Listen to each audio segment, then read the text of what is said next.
আত্মীয়তার সম্পর্ক ছিন্নকারী ব্যক্তি আসো, এই জন্য ভাইয়ের সাথে যুদ্ধ করছো, বোনের সম্পদ নষ্ট করছো, চাচারে সম্পত্তি দাও নাই, এই জন্য, এই দুনিয়ার জন্য নাও, এখন না, এখন যা লাগে না।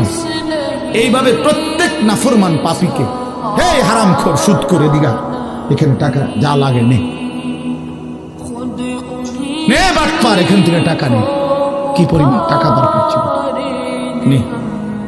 এইভাবে রাসূলুল্লাহ সাল্লাল্লাহু আলাইহি সাল্লাম বলেন, দুনিয়ার এই সম্পদগুলো কথা বলবে আর ডাকবে, ডাকলে মানুষ, আচ্ছা এটা তখন কেরম লাগবে,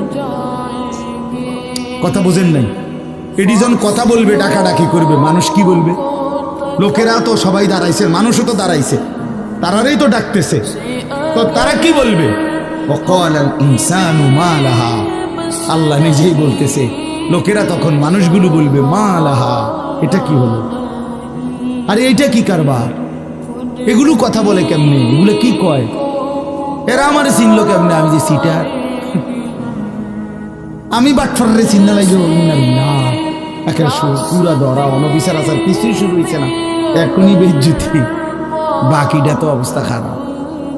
মানে অর্থাৎ মানুষগুলো অবাক হয়ে বলবে, মা লাহা, কি হলো জমিনে, কি হলো এগুলোর, এরা এমন করছে কেন, এরা কথা বলছে কেন? আহ, আল্লাহ বলেন, ইয়াউমাইদিন তুহাদ্দিসু আখবারাহা, আল্লাহ তাআলা বলেন, বান্দা হে কি দেখছো হবে, এই মাত্র দেখলা স্বর্ণ রূপ্য টাকা পয়সা কথা বলে, এখন না দেখবা আসল খেলাটা। ইয়াউমাইদিন তুহাদ্দিসু আখবারাহা, আল্লাহ বলেন এখন দেখবা সরাসরি এই হাসরের মাঠে তোমার সামনে, তোমার পায়ের নিচের জমিন, তোমার পুরা জিন্দেগীর কথা, তোমার যত তথ্য, ভালো কিংবা মন্দ, নেক কিংবা গুনাহ, তোমার সমস্ত কিছু, রাতের কিংবা দিনের, একাকী কিংবা প্রকাশ্যের, গোপন কিংবা আড়ালের, আল্লাহর কসম জমিন সবটা এখন তোমার সামনে বলে দিবে।